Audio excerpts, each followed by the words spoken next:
Addressing Gettysburg.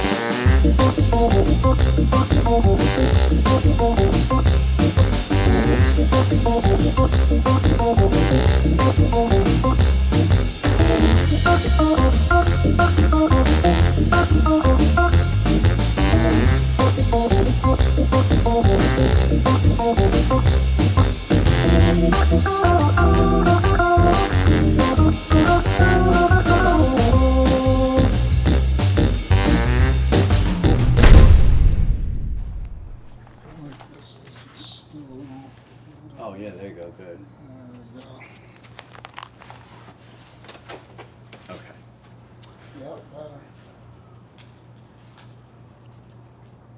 They were fairly decent blurbs. Yeah, they're very good. Yeah. And you got some good people there. Yeah. I only know two of them, but Right, a couple that's Western half. historians and a couple of Civil War historians. Okay. Yeah. Nice. Yeah. All right, ready? Hello, everybody, and welcome to this special edition of Addressing Gettysburg, and we are coming to you from the CWI's 2024 Summer Conference, talking about The Army Under Fire by Cecily Zander. Our friend Caroline Janey says the book is a timely and important book that will recast how we understand the relationship between the military and politics in 19th century America. And we all know, if Carrie says it, it's true. Cecily Zander is here with me. Hello, Cecily. Welcome. How's it going? Good. How are you? Good. Are you having fun at CWI? I always have fun at CWI. It's a lot of fun, Yeah. isn't it? Yeah. I think people think I'm joking when I say it's fun. Yeah. And it feels kind of like summer camp for Civil War nerds. It does, yeah. Right? Yeah. And I look forward to it all Right. year long. You'll walk into the dining hall and you'll hear people sort of just frantically debating, the position of Alabama regiments on July 2nd. And Right. I don't think there's anywhere else in the country Where you're you gonna could get do that publicly and Right. not be looked at as You're a right. weirdo. And, Yeah. and your wives wouldn't be sort of like, Right. So, where did you get the idea to write this? Where did this come from? So it's a good question. So it was initially my dissertation, Okay. but I promise I rewrote most of it, so it doesn't Okay. sound like a dissertation. Yeah. I want to put that disclaimer. But I had been kind of looking for a way to connect the Civil War in the American West. I grew up in Colorado, spent a lot of time on the Great Plains as a kid. Nice. But got acquainted with a lot of these Civil War guys via their postbellum careers in what we call the Indian Wars. And then I went to the University of Virginia for college, decided to kind of go a ways away from home and took a Civil War class with Gary Gallagher. And I thought my interest in it was not necessarily the Civil War itself, but I want to learn about how these guys got from the Civil War to all the way out there. So I just this morning we were doing another interview, and I forget with whom, but I said something like, to me, the history of the Wild West is really the story about Civil War veterans who just couldn't go back to civilization, and they went wild in the West. Yeah.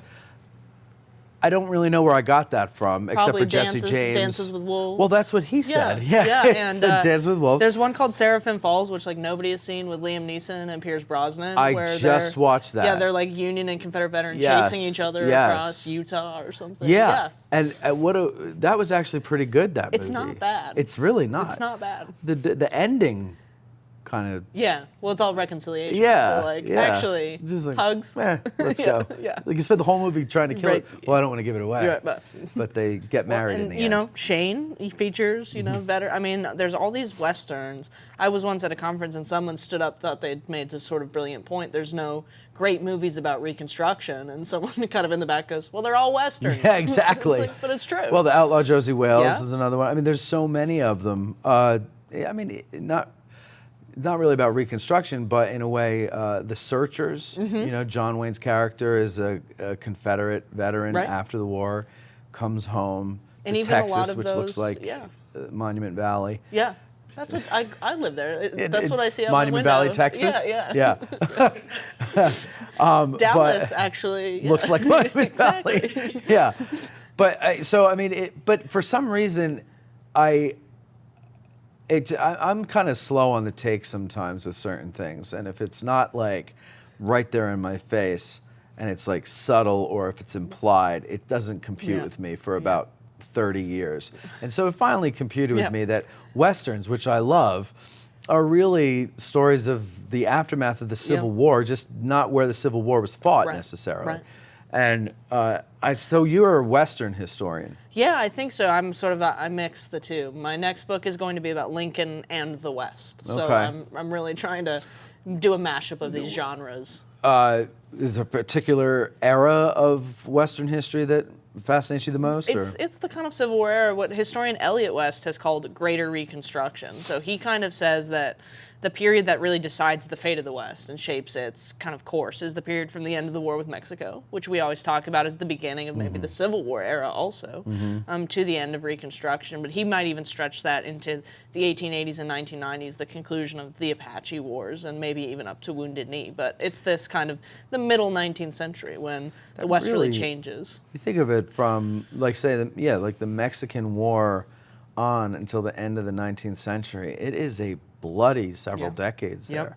Really violent. Yep, and huge amounts of territory coming in, and fundamental questions about what those places are going to look like. I mean, if you ever go out to Kansas and get a chance to go to any of the Bleeding Kansas sites, they actually say they are the first battles of the Civil War. Right.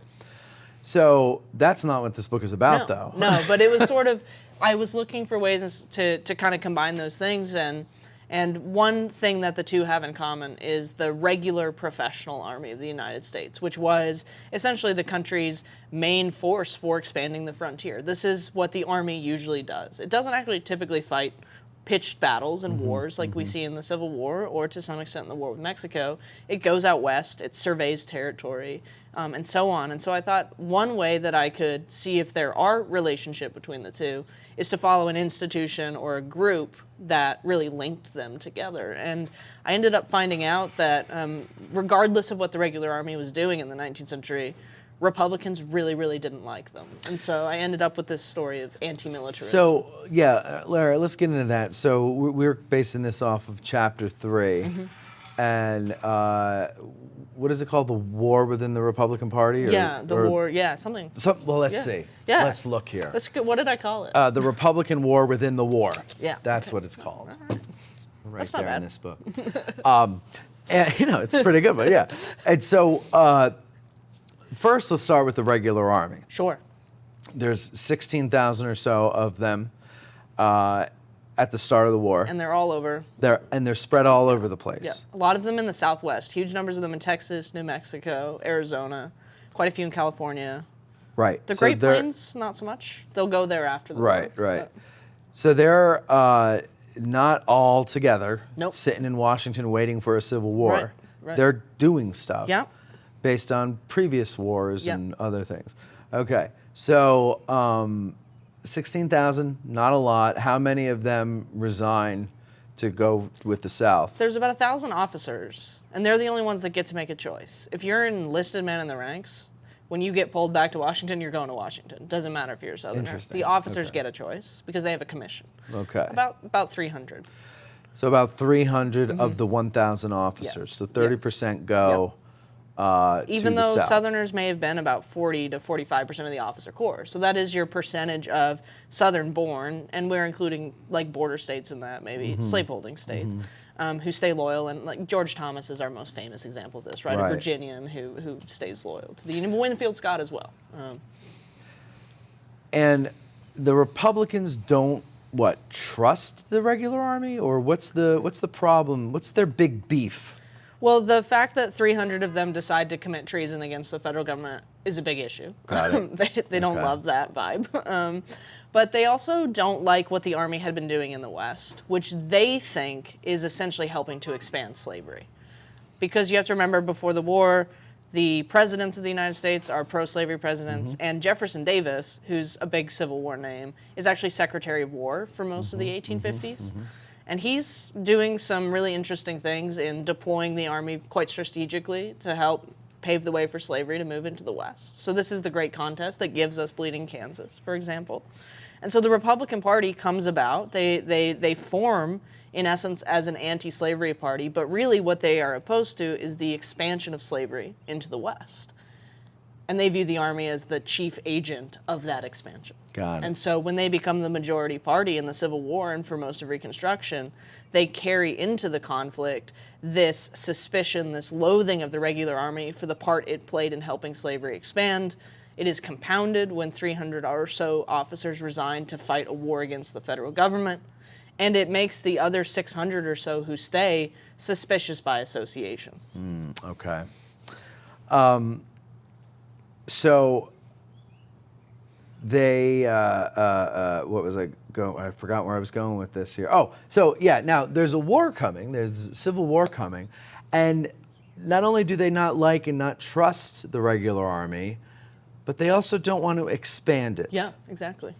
So why don't they want to expand it? Do they expand it a little and go on? Sure. So they eventually add 9 more regiments. So they expand it to 25,000. So there's 25 regular regiments by the midpoint of the war in 1863.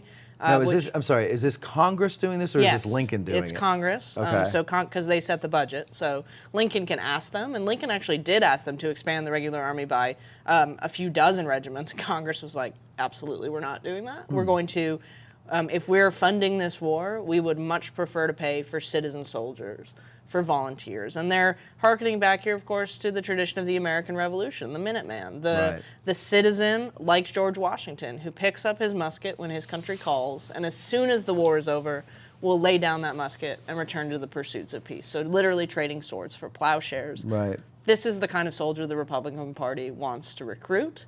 And they recruit them, of course, for 3-year terms of service. Lincoln initially issues a call for 75,000 men to put down the rebellion, later expands that to 300,000 or so, and then throughout the war, continued levies, eventually a draft, though, I mean, a very small percentage of Union soldiers were actually drafted. But of the total men who ever serve in a blue uniform in the Civil War, the regular Army makes up less than 3% of those troops. The rest are citizen soldier volunteers who want nothing more than to defeat the Confederates and go home as soon as possible. And so you even get during the Grand Review, which is this great parade to celebrate the soldiers of 1865, they're literally writing letters like, why do we have to have a parade? I'm a Denver Nuggets fan. Like Nikola Jokic, after they won the championship last year, was like, we have to stay for a parade? That was literally, he was like, I want to go to Serbia and ride my horses. That was literally the Union, citizen soldiers. They were like, let us go home. Right.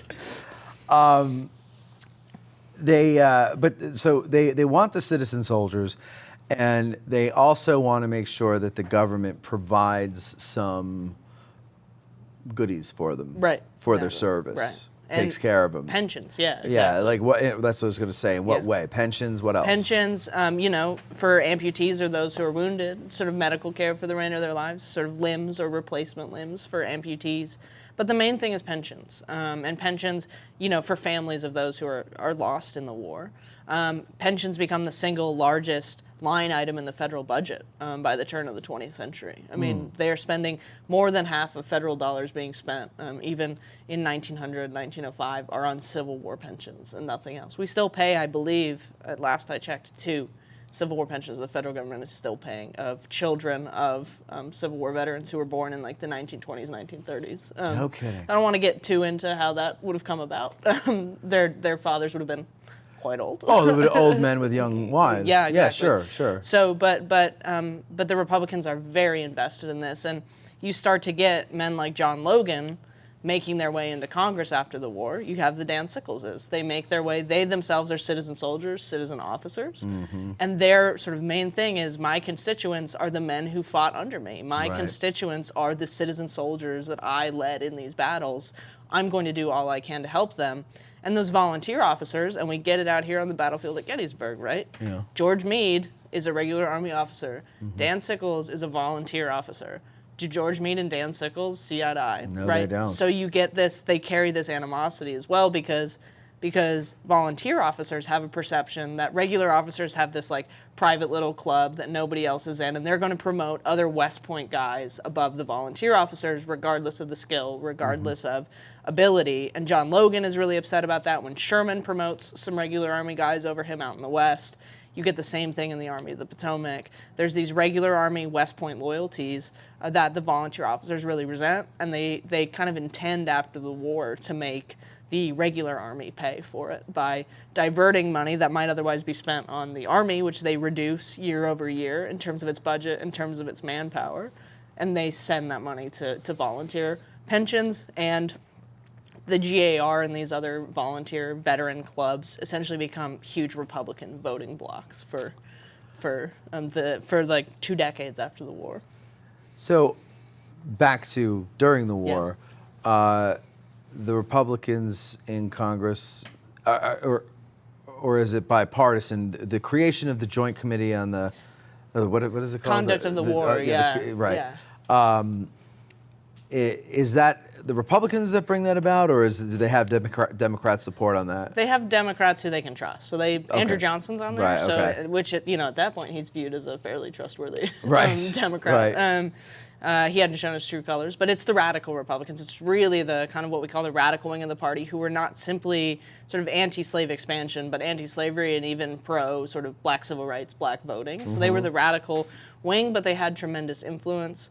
They formed the Joint Committee on the Conduct of the War, and their remit is essentially whatever they want to do. What they choose to do, it's after Ball's Bluff that it forms. They want to investigate this disaster because actually a former senator sort of is killed in the fighting, a friend of Abraham Lincoln. But they want to basically haul up West Point generals and question their decision-making on the battlefield.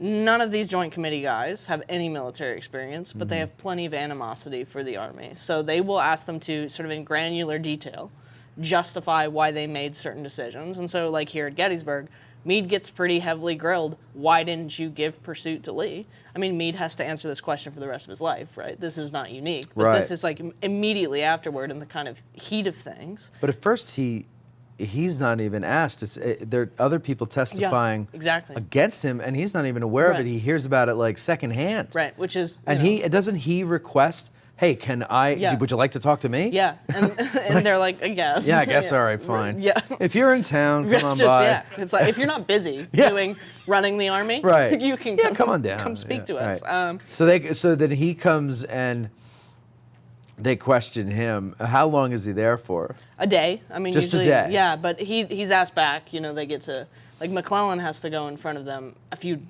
dozen times because they really don't like him because he's a capital D Democrat. Right. He's super conservative. But Meade, they also suspect is a Democrat. They have all these suspicions, and like we talked about, all of these officers who stay remain suspicious by association with their colleagues who left. It's partly because they believe that the regular Army in and of itself is an incredibly conservative institution, which translated in their minds to democratic. So they are the enemy. But is it also a suspicion of a standing army, like absolutely taking over the government or something like that? There's a fundamental that you can always assume that that's what's going on. And so I think I start the book by saying that's our baseline in the 19th century: is that nobody trusts the professional army. And one reason you want to keep it small, especially in a war like this, I mean, there's a pretty significant chance that whoever the heroes of the war are, should the Union win it, are going to potentially have a lot of political power. Sure. And I think they eventually decide on Grant because he's fairly apolitical. His whole position during the Overland campaign is, I'm just doing what President Lincoln has asked me to do. I'm trying to apply superior resources to this problem of Robert E. Lee.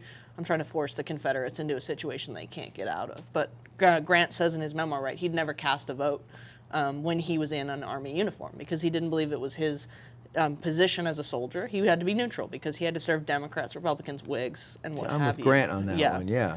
And so when he becomes the Republican candidate, it's really interesting. I think maybe he's identified above all others because the Republicans think he's kind of so much a political neophyte that they can kind of control him from behind the scenes. And we know that's what happens in his presidency. He gets basically taken advantage of, and his cabinet gets involved in, countless scandals. And he doesn't really do a lot of quote-unquote politicking as president. He's kind of just a figurehead that gets soldiers to vote for the Republican Party and keeps him in power. Though Grant does, we should give him a lot of credit for suppressing the Klan and actually using the Army to kind of go in and keep peace in the South. And so there's his kind of military experience at work rather than any kind of political ambition, I think.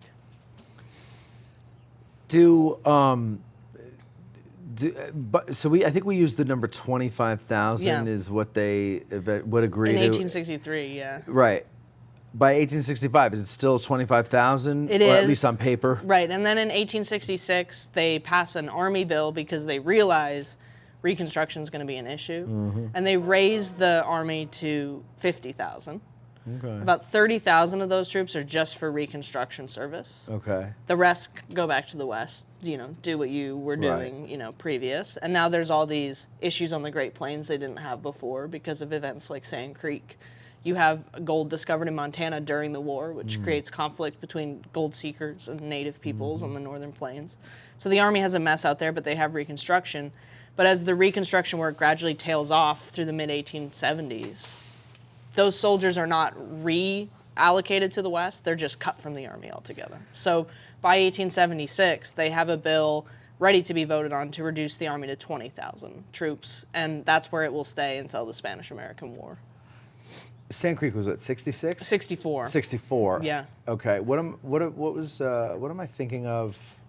The Fetterman fight is Fetterman. in 66. Yeah. And so those little things out there. So before the war, they're what? Company strength out all over the place? Yeah, you might. And is it like a company is in charge of like a whole region, or is it a regiment in charge of a whole region? No, you'd have like maybe you'd have a fort maybe out in West Texas. You might have 2 or 3 companies posted there, and they're in charge of 500 square miles in some cases. And I mean, they'd be the first to tell you, like, yeah, I mean, we could walk out there and chase them, but we're not going to catch anybody.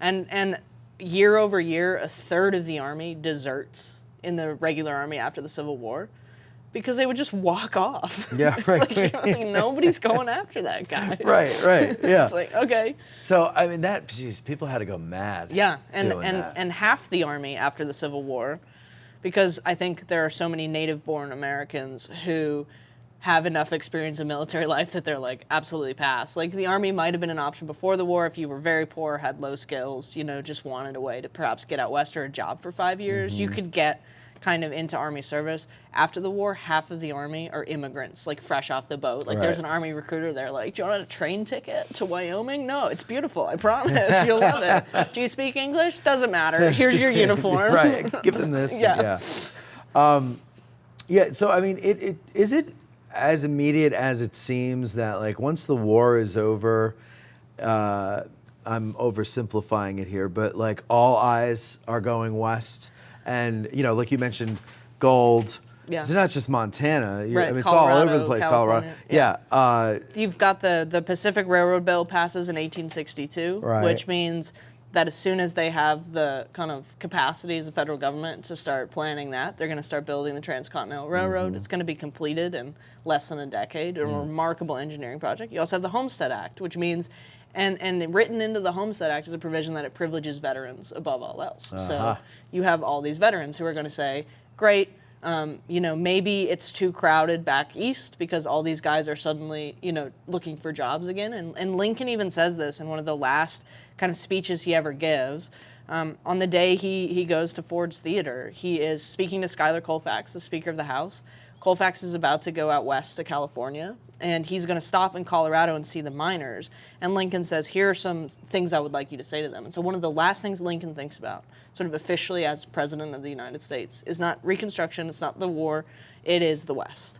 And he says in his remarks something along the lines of, we could have real problems when all of these veterans are sent home because they're all going to want the same jobs and we're not going to have the space for them. But where there is space, where there's a release valve, where they can go west. Yeah. And they're going to find work and freedom and liberty and all the things that the Republican Party believed in, this kind of free soil, free labor, free men. This is the dream of the West. And so, yeah, the floodgates absolutely kind of open up for the West after the war. That is, yeah, I don't know why it took me so long for that to dawn on me. I am a little idiotic sometimes. No, it's funny because professional historians have kept these kind of two fields siloed from each other. Thank you. I blame you guys. Yeah, I mean, I will apologize on behalf of everybody that came before you. Yeah. That you have no responsibility for. As a woman, I'm often. Exactly. Just take the blame. No, so like the Civil War, and you're right though, because like the way it's always been, and especially if I love watching westerns, right? And so, like my whole life, I've watched Westerns, and very few. Actually, I always thought it was kind of novel when they would open up with some kind of prologue, and they would mention the Civil War. Or they don't, but the character, through exposition, explains that when I fought for the... Or he's still wearing his like little kepi for some reason. That's not going to do a lot in New Mexico when the sun is beating down on you. Your ears burn off. So it is interesting to see how that it's totally, absolutely related there. So let's get to some Western history. Sure. What is it that fascinates you about the Western? Now, you were born and raised in Colorado? Yeah, I was. Okay. Yeah. Mike's from Colorado. Yeah. Did you talk about that already? No. Well, now you know. And What the more part? you know, the less you understand. Okay, you're from that part. The west part. Yeah. Where are you from? Boulder. Boulder. Boulder? Oh, Yeah. You couldn't have two complete. Yeah, more divergent. Is Boulder... It's just north of Denver, Okay. Is it like it's the home of the hoity-toity? University of Colorado. Is it where all the stuck-up people are, Mike? Is that what you're saying? Well, That would be awesome. no. that'd Now it's the home of Mr. Primetime, Deion Sanders, That's exactly. Deion Sanders. who's our football coach. Wow, Yeah. really? Yeah. Oh, my God. Is he that old? He He's has- a coach? His sons are like the starting Oh, my God. and quarterback. So Wow. That's it just made me feel old. you didn't think he was still playing for the Cowboys? I actually did. Okay.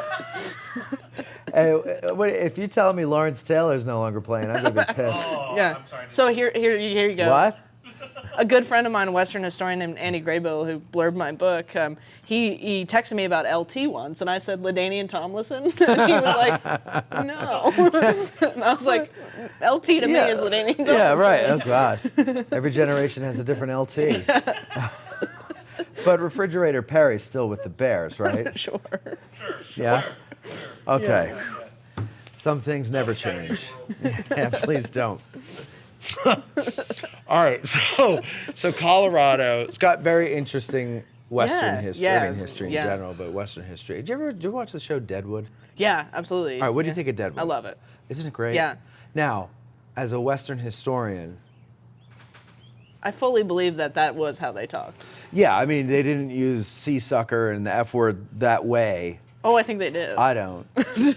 I don't think they use it that I often. think if you were out here at Gettysburg on July 2nd and Dan Sickles' score, you would be hearing a lot of that. See, I don't know. I think the words were there, but I don't think they used them. Not the way art Ian McShane does. Yeah, no. exactly. Yeah, they didn't have screenwriters. That's true.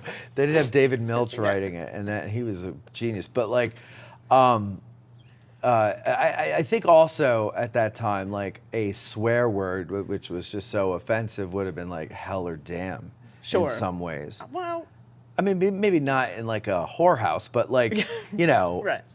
out on the streets or something. Right. I mean, because you look at the writing back then, even in newspaper articles, and they They do the little H dashes. line, Yeah. D line, Yeah. G line, D line. and sometimes you can't even figure out. Like, it's because it's not a curse word we know. Right. You're like, why is it say Q line? What is that? Right, and why is the line so big? How many letters are in this word? Like, that's the thing. The line doesn't really indicate how many No, letters are not at missing. all. Right, and Yeah. so it totally throws you off. But no, I love that show. I think it's such a great show, and I'm so upset that they didn't continue it. Yeah. And it was some stupid business decision. Yeah. It wasn't even because the show Well, it's was like when bad. they canceled Rome. It was like... Yes, that was another great Yeah. one from that Yeah. era. Which is not about the American West. To be No, but it's just as fascinating. Yeah. Deadwood's great. Now, did you grow up watching Westerns, or is it just because you're out in the So West? I grew up going to North Dakota, and my parents are from North Dakota. I wasn't just like a bad kid that they were like... They sent you to one of those camps? Yeah, they were like, you're going Yeah. to North Dakota. You're going to learn how to survive. That's right. Yeah.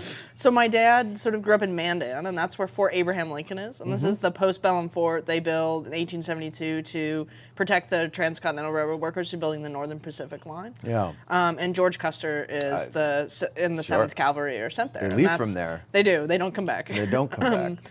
But I think by the time I was 4 or 5, I could have started to give you a lecture on George Custer, which should have been a warning for my parents Yeah, that things were going to go It's downhill like, oh pretty God, quickly. Yeah. get this girl some Britney Spears. Yeah, that's right. I was like, no, I want Gary Owen. Play Hit Me Baby one more time. The girl I left behind me. Owen. No. But I don't know any other songs of hers. No, yeah, but yeah, obviously. But so I think it was that. It was sort of learning about the postbellum careers of all these Civil War guys that got me really interested in history, and the West is just littered with these sort of sites, and you know, when you've driven around the West, at a certain point, there's like almost nothing to see, and so you just end up stopping at the historic sites because it's a free bathroom. So my parents took us to a lot of free bathrooms. Historic sites. Oh yeah, right. Right. Yeah, no, I guess that is. I went out to Wyoming 20 years ago. Where did you take a wrong turn? 23 years ago. No, we went there on purpose. We took a wrong turn at Denver. Okay, yeah. Got off the plane and took a puddle jumper up to Casper. Okay. And I got to tell you, it was a dream come true for me because I just grew up loving Westerns and watching. But it was an eye-opener, too, because where we were was a ranch that was 60 miles from the city of Casper. The daughter of the ranchers picked us up at the airport, which had 2 terminals. Are you describing the plot of City Slickers? Before we go so we wanted it to be kind of like City Slickers. You were going to find Curly's Gold. Yeah, something like that. We wanted an adventure. We wanted to do the cattle drive, but we were in college. And it was like $1,400 a person, and we're like, and this is like 20. I think your listeners should get a fund for you to do it now, to send you on a cattle drive. As long as you record it. Of course. Are you kidding me? I just got a 360 camera. I'll just wear it all day long, just walking around. I would love that. My back wouldn't be able to handle that anymore, but I don't care. I'll go crippled to do that again. But we're 60 miles, and so we're driving down the highway from the airport, and all of a sudden she just slows down, and it looks like she's about to turn into just the wide open, vast Great Plains. And I'm like, oh my God, she's going to kill us. Like, what the hell is going on? And it turns out there was a road there. Yeah. A dirt one. Yeah. With no sign, nothing. We have those. Yeah. Miles of them. And this road went on for 60 frickin' miles. Just yeah. Right, bouncing around, and I had to pee so bad. And finally, I was like, I don't care if I'm embarrassed to ask her. I made her stop so I could pee in the middle of the. And there's no tree cover. There's no tree cover. Just everybody, please. Right. There's like a little bush down this high, so I just squatted down. But anyway, so nobody was looking. I just went behind the truck. It's not like the neighbors are going to see. No, there's nobody out there. That's true. It's just hard in the wind to. Oh, well, it came right back at me. I learned that lesson. You don't piss into the wind, for sure. As Jerry Jeff Walker said. Mm-hmm. Anyway, we go. So it's a 2-hour drive, on this bouncy dirt road, and we pass a little one-room schoolhouse, right? And I'm like, wow, they keep that up really well. It was, a little fresh paint and everything. She's like, well, yeah, all the ranchers in the area send their kids there still. And I was like, you're kidding me. Like, it was stepping back. You were in Little House on the Prairie. Yeah, it was. And we finally get to the ranch, which is on 75,000 acres. 75,000 acres. We all go, wow, Gettysburg, 6,000 acres. That's nothing. Yeah. That was their backyard, right? Yeah. But the 75,000 acres, we had a cabin 7 miles from the main house, okay?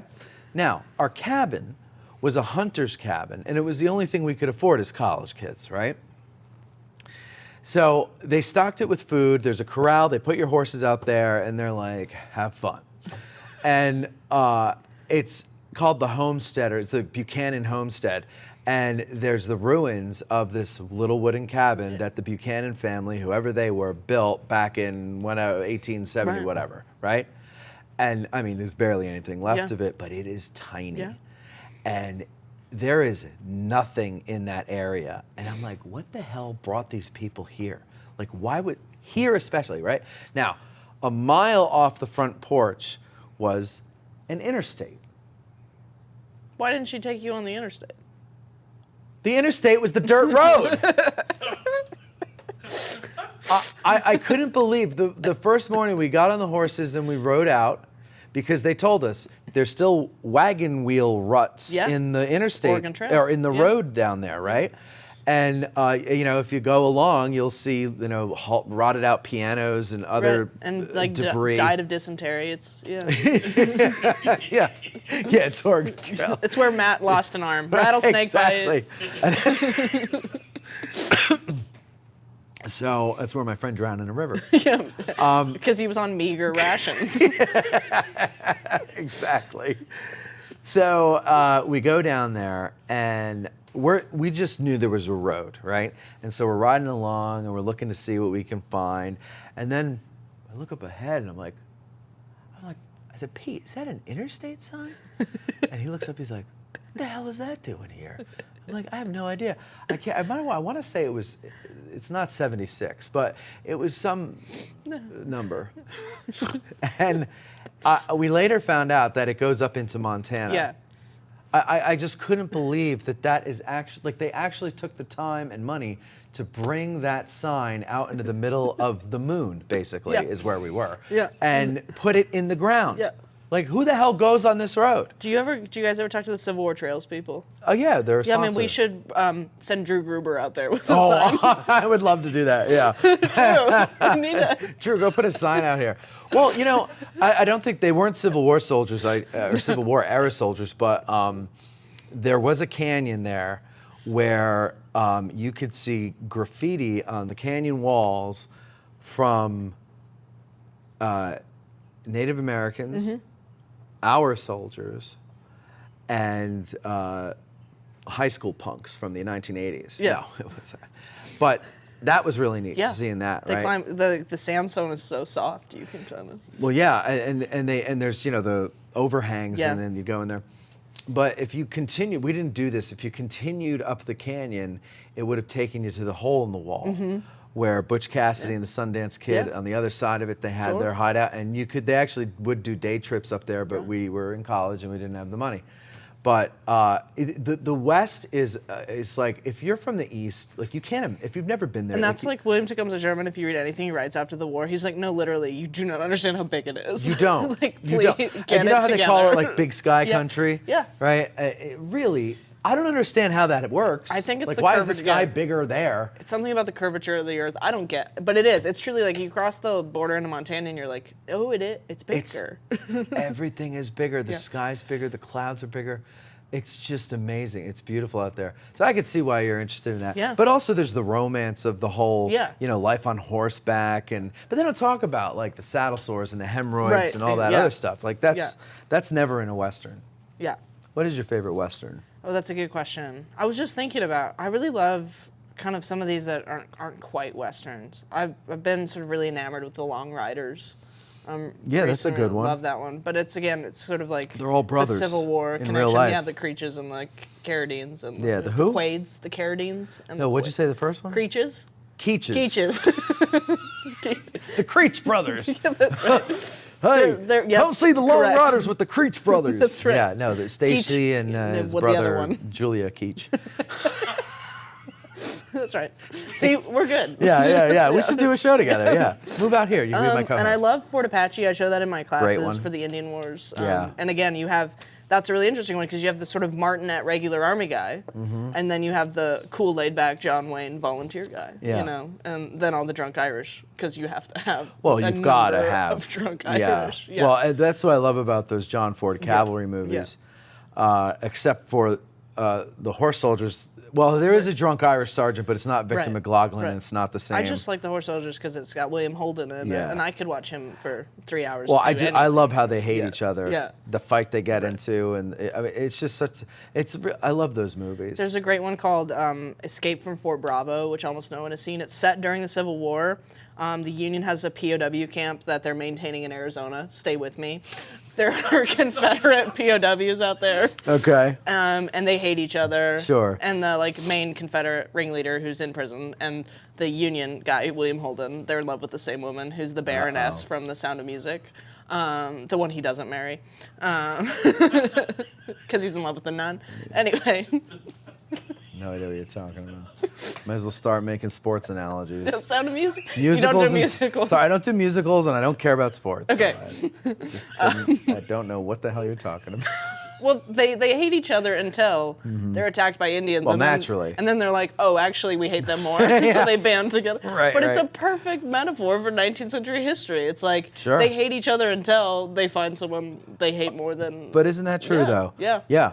I mean, you know, how many former Confederates joined the regular United States Army A number. and yeah. went west and fought Yeah, Indians? they were like, And suddenly now we're buddies. right. It's got to be weird Yeah. to do that. Yeah. How about non-John Ford Westerns? Non-John Ford How about Westerns. Lonesome Dove? I love Lonesome Dove. Isn't that one of the best? As someone who, so I had never seen it until I moved to Texas, and then I was like, I think it's should required probably, in order to get your license there, right? Yeah, they actually put me on hold. They Yeah, were like, until you watch Have this. you seen Lonesome Dove? No, I haven't. Okay, call us back Yeah, when you can, yeah. and you could do your driving test. Yeah, I love Unforgiven. I mean, great one. Yeah, some of the modern ones. I think Hostiles is a really recent modern Oh, one that's wonderful. that one is fantastic. Yeah. How about Bone Tomahawk? Oh yeah. Wasn't I that? enjoyed it. Fuck, Yeah. That was up though, Yeah. right? Yeah. Oh my God, but that was good. Yeah.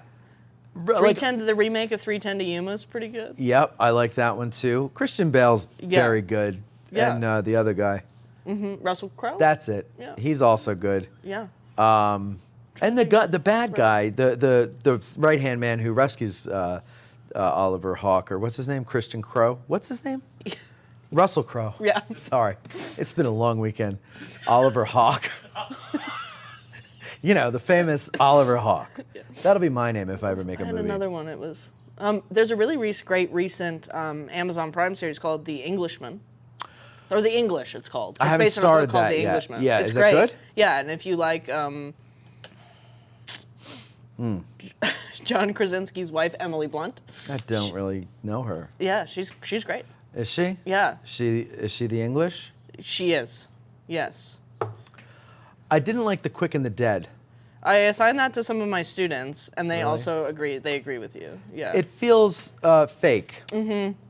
So I wanted to assign them. So I do a film assignment in my Frontier class, and I have three different categories. So I had one about Civil War veterans, and they could watch sort of Shane and the outlaw Josie Wales, and there was another one about sort of the idea of the outlaw, and they could either watch The Long Riders or Tombstone, which I would say, now that I think about it, is probably my favorite Western. Or they could Tombstone, watch yeah. The Quick and the Dead or True Grit to write about why women aren't more often sort of central figures. The Quick and the Dead is Right. the reason why.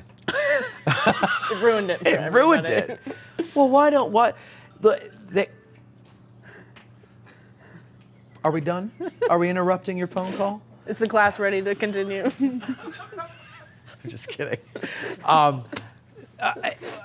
Women were heroic in their actual roles Right. back in those days, I think, because it was a hard life. So why do you have to put them doing things that men did? Not that, Calamity Jane didn't exist, Right. but let's stop taking one little example and making it look like it was widespread. Why not praise them for what they did? They're not subservient. I mean, okay, there are But there was roles just that women are in spheres, that are yeah. but I mean, these women that lived in sod Yeah. homes, and they were out there working just as hard as their Yeah. men were all day long. I mean, there was some picture I saw, and it was a really detailed scan of an old photo from the West of a family like out on the frontier, like just like sodbusters, right? And the veins in this woman's arm, Churning butter. churning butter or like digging, it doesn't Yeah. matter, like Yeah. working, Yeah. right? And there's no shame in that, Yeah. and there's nothing. She's not being subservient to a man. She's surviving with her family, Right. and she's doing her part to do that. And I don't understand why there seems to be embarrassment or shame by saying that that's a good thing, because that's how humanity survived. It didn't survive by Sharon Stone putting on a gun and acting like a gunslinger. You're right. Like, it's just, that's not real. Yeah. So True Grit is a great example Yeah. because she does something. She's trying to navigate and negotiate with these potentially Yeah. really dangerous dudes Yeah. to get what she needs. but it's believable. It's not, I don't want to say supernatural, but like, they're not making her look like a superhero. She's just a Someone trying to really get by. strong-willed young Yeah, girl. yeah. And those people exist. Yeah. You don't have to make anything up. Like, that's why True Grit's such a great story. Yeah. Because really it's the girl. Everybody, think, oh, Rooster Cogburn is such a but the girl is what's Yeah. as his counterpart. Yeah, the foil. The yeah. foil. That's yeah. I mean, I don't know. I love Westerns are fantastic. There's a great novel that features a really like a female character exactly like you're describing, which is Wallace Stegner's Angle of Repose, which is about kind of this family that goes west after the Civil War, and it's from the perspective mainly of the wife, her husband is a mining engineer, and she ends up falling to California and Idaho and Leadville, Colorado, and so it's a really great sort of novel about sort of her trying to leave behind her kind of socialite Eastern background and her struggle with the fact that the man she fell in love with is the one who's going to take her out here away from everything she knows and loves. But the novel is really about her learning to make do and make a life for herself, and it's really great. I think anybody anybody that had the nerve to go out there and do that. I tell my students all the time, I teach about the Civil War, I teach military history, I teach about the frontier. I would have chosen not to be involved. Like, the minute my feet get wet, I'm like, I'm going home. I'm sorry. Right. The first time I have to walk around with wet socks, I'm like, going back east. see ya. Well, but I don't. We say that now, but I don't know if I would have really been that way then. Yeah. I think because the world is. We don't know. I'm too comfortable. Because you have it, Yeah. but they didn't have it. Right. I have Zyrtec. Yeah. Oh, I always think about that. How the hell? Yeah. Did they survive? I'm popping an ibuprofen. Like, my eyes are open, ibuprofen's in. Like, I don't know how they were getting through the day. I get debilitating headaches sometimes, and if I don't get ibuprofen, a hot shower, and a nap in that order, I can't function. Yeah. Like, literally, I can't talk, I can't think. Yeah. And yeah, so I Braxton don't. Bragg's just walking around Chattanooga, just like doubled over in pain all the time. And it's like, we should probably have slightly more sympathy for these guys. Like, Robert E. Lee is 60 years old, sleeping on a cot. I know, with angina and diarrhea. Yeah. You know, and no, you're right. Like I don't know many 25-year-olds who could put up with what these guys, like Robert E. Lee, for example, at that age, 55, whatever, put up with. Yeah. Like, I don't know anybody with that much dedication to something. No. You know, I mean, that's something I think we've lost, or maybe we never really had it. Maybe we idealized. Well, we haven't had something that tests our generation in that way. I mean, the World War II generation had it, the World War I generation even to some extent, the Vietnam generation even to some extent. Even though many of them didn't want to go, they were put into that situation and made to do it and survive it. Well, mine had 9/11, Sure. and a lot of the guys went to serve, and they got treated like shit by their by the government that went to serve, and and so. You're right. They're really, but even still, that was always a small segment of the population. Right. The whole country didn't sacrifice together. Yeah, not since really World War II. No. And I don't know if the country, if World War III started tomorrow, and we had to do what they did in World War II, we'd have civil war. Yeah. Because no one will agree to do it. It would be hard to mobilize. Yeah. We've lost our way. But anyway, back to the West when things were fun and easy. Are you going to write a book about the Wild West, though? Oh, good question. I'm really interested, possibly. So I'm contracted. I did sell this book on Lincoln in the West, so I think I have to write it now. You got to do that first. Yeah, they were like, we will give you money in exchange for services, and I was like, okay. You got to take that. But they're really interested in possibly a third book that I might do. I'm really interested in territorial militias and the like non-state actors and like groups like that out in the West who are like constantly annoying. They appear in the last chapter of this book sort of briefly, but they will like without any permission be like, we're gonna ride out against the natives and we're gonna find them and kill them. And William Tecumseh Sherman is like, no.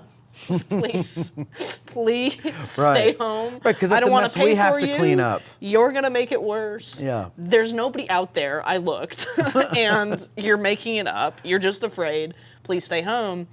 But there's this really interesting kind of thread in Western history about really this West being a space of the individual, the West being a space in which the federal government did not heavily intervene it's where people can go to kind of escape all of these things. And I think those militias really adopt that idea as like, we're going to do it for ourselves. Of course, the irony is no region of the country depends more on federal intervention and federal subsidies than the American West. Don't tell them that. They don't like to hear that. Right. But it's this part of Western identity. If you were going to sort of name, so what's the identity of a Northerner, a Southerner, and a Westerner? This kind of rugged individualism is so key to how Westerners think of themselves. But you say that no area relies on federal subsidies. Are you saying today or back then? Well, even then, yeah. I mean, to build the irrigation canals that they needed to farm sort of west of the 100th meridian, the railroad obviously is a federal project. So I guess what I'm wondering is, was this something that they sought from the federal government, or the federal government said, oh, we're going to come in and do this? I think it's a mix. I mean... And so it depends on where you're talking? Yeah, and it depends on, sort of how much in need of this kind of intervention you are. If you're farming in sort of, eastern Colorado and rainfall, you have a drought year, I mean, you're going to need that subsidy, you're going to seek it. Right. To make up for your losses and that kind of thing. And so the government, this is more 20th century, but sort of realized it needed to do that. But you get things like the Grange movement and sort of populism that really come out of the West because they're like, nobody is paying attention to the fact that we actually need help as well, that the farmers are being taken advantage of, like the smallholding individual farmer. And there are fewer and fewer of those left as well. I mean, most of our agriculture is done by sort of mega farm kind of conglomerates now, but so it's a very different West, but it's still a heavily kind of intervened in and subsidized region. But I think the 19th century West is very much this thing you're describing, is the man on horseback kind of a figure. The Jeremiah Johnson, which is another Western. Yeah, it's another great one, back to Deadwood, there's all this talk about statehood. And with the Shakespearean language and me not ever really being a person interested in the politics of a previous day, the attitude that L. Swearingen has about statehood, I can never tell if he's actually for it or against it, or if he's for it, but only if it's this certain way. Or I'm not really getting all the jockeying. I wish they would have used plain English for those sections. But typically in the West, did the territories and the people who populated the territories, did they want to be part of the United States, or did they want to be their own thing, and that's why they came out to the territory, because they wanted to get out of the United States? I think initially there's some of that, but there's an expectation that, you're going to eventually want to come in. And when you come in, you get actual representatives who can vote. So territories get to send 2 senators to the Senate to represent them, but those votes actually don't count on any legislation. They're just merely there to say, hey, this is what's going on out in Colorado. For everybody else to take into consideration. Right. Okay. And Colorado wants to come in during the Civil War. So Nevada does come in during the Civil War. It comes in 1864. That's right, their model is battle-born. It's like, it's nice that you think you were involved, but that's fine. Colorado wants to come in as well, and Lincoln really wants to bring it in because that's 2 Republican senators, a proportionate number of representatives as they reconfigure the House to account for this rise in population. It's the only way you get representation in Washington. And you do consider yourself a citizen of the United States, I think, especially after the Civil War. I think before the war, people identified themselves as with their states. Right. So I'm a Virginian, I'm a Kentuckian, and so on. I mean, after the war, you really start to hear the language shift. I'm an American. I'm a citizen of the United States. But it's that representation factor. Colorado doesn't come in until 1876. There's sort of a huge argument against it coming in during the Civil War because it had gained a ton of population in the gold rush of 1859, and then they had all left because the Civil War broke out. And the debate in Congress was really like, that state literally lost 70,000 people. We're not, or that territory lost 70,000 people. We're not making it a state. It doesn't have enough people in it to do that, and so it doesn't end up getting enough. It doesn't get back up to the threshold until 1876. It comes in 1876, and the 3 electoral votes that it has, which it casts for Rutherford B. Hayes, are the votes that tie up the Electoral College and result in the necessity for the compromise that will end Reconstruction. So thanks a lot, Colorado, for your contribution to the Union. But yeah, Colorado will have its a sesquicentennial in 2026, so it's the centennial state. It comes in on the nation's 100th birthday. But yeah, so I think they do. I think they do want to become states eventually because that's the only way you get sort of representation. Sure. Now, Texas we can accept and ignore because Right, they want to be whatever. Texas. Yeah. Whatever suits I them always at the tell my time. students it's nice that they think they had 6 flags, but they really had 7 because they always forget about that surrender flag.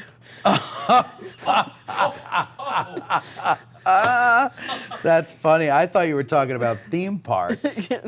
No, that's where it comes from. The 6 flags over Texas. So Texas has had 6 national flags that have flown over it. It had France, Spain, Mexico, America, the Confederacy, and Texas itself, and the surrender flag. That's funny. That was really good. Did Thanks. you make that up yourself? I did. And my students don't love it. Why? They're Texans.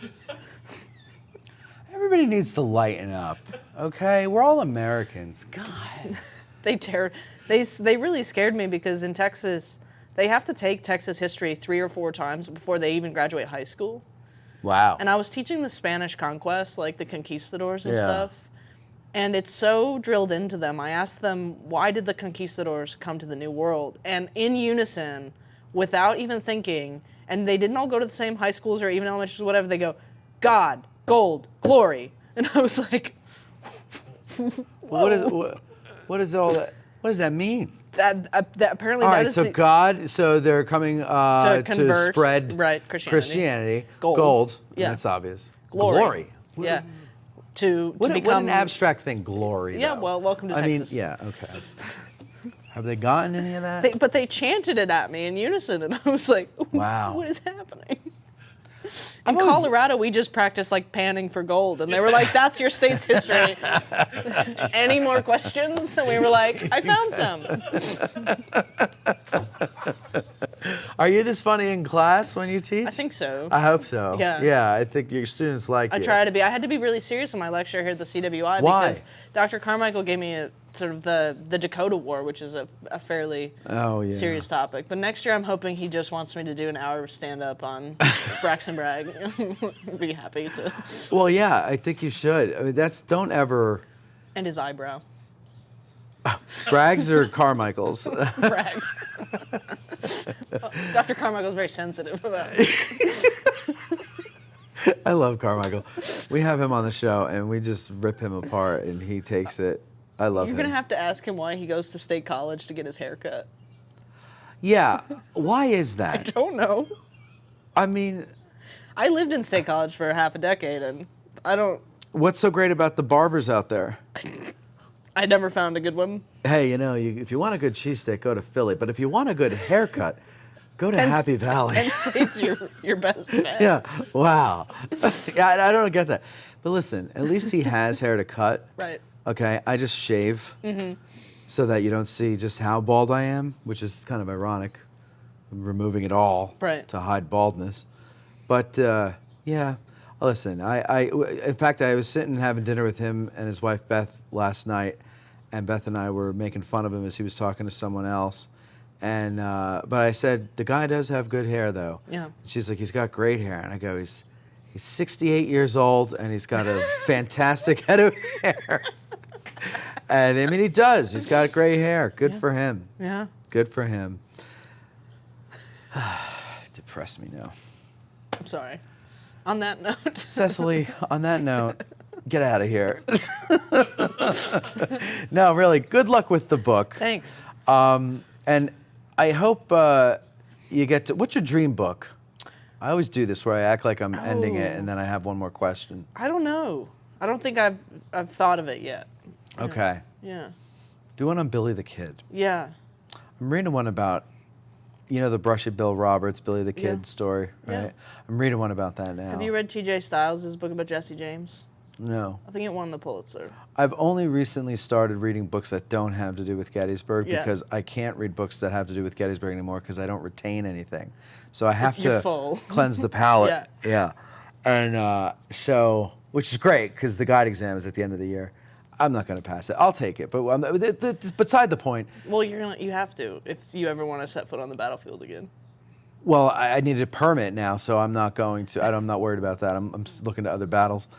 But the Gloria to Pass, the Gettysburg of the West. yeah, there you go. I can go out west. Santa Fe's beautiful. They'll be happy to have anybody go there. Yeah. One visitor a year would be. They'd love it. I took me and my dog, so. So it's 2. Yeah. How many visitors? And technically how many 6 dogs? legs. So you have how many dogs do you have? Just one. I can't do the math there. 6 legs. 4 plus 2. That's 6. Man, I am tired. I'm sorry. It's been a long. This is the last interview we're doing, ladies and gentlemen, and I'm tired. Alphabetically and chronologically. Oh yeah, look at that. Your last name begins with Z for Zander. It's not X-A-N. It's Z-A-N. Which is a type of fish in Germany that's akin to a perch. And you can eat it in Germany. They The Zander fish. Yeah, and I tried it and I did not feel well afterwards. Really? Yeah, I don't know if it was psychological or Because it's like cannibalism. German cooking. It could Yeah. have been. Oh. German cooking's not bad. No. No, it's not bad, or no, I'm wrong. No, it's not bad. Yeah, it's not bad. I think it was psychological. Yeah, it probably was. Good. Well, were you in Germany? Yeah. Yeah. So it's foreign. It's eating in a foreign land right. that makes you think everything's and poison. something that shared my name. And, Yeah. Right. Cannibalism. Anyway, good luck Back with to the the book. West, The yeah. name of the book is The Army Under Fire, and it is, who is this? LSU Press. Yep. And they sent this to me gratis, which I appreciate. And put it back there for you. They have some really great Civil War books that have come out. I think they're one of the best. Civil War, just general history, all kinds of topics coming out. They're doing a book about Mexican war generals in the fall that I've got an essay in. Nice. So it should be fun. Lots of big historians wrote essays about Civil War dudes in the Mexican War. Good. So that should be a fun one. Good. That's it for us, folks. Cecily Zander, The Army Under Fire, your bookshelf. Not both of them. Get the book in the bookshelf. Leave her be. I live in Dallas. Yeah. I just renewed my lease. I can't. She can't go to your bookshelf. But her book can go on your bookshelf, and its words should go into your eyes. Thanks for watching. I hope you guys have a great day, and we will talk to you next time.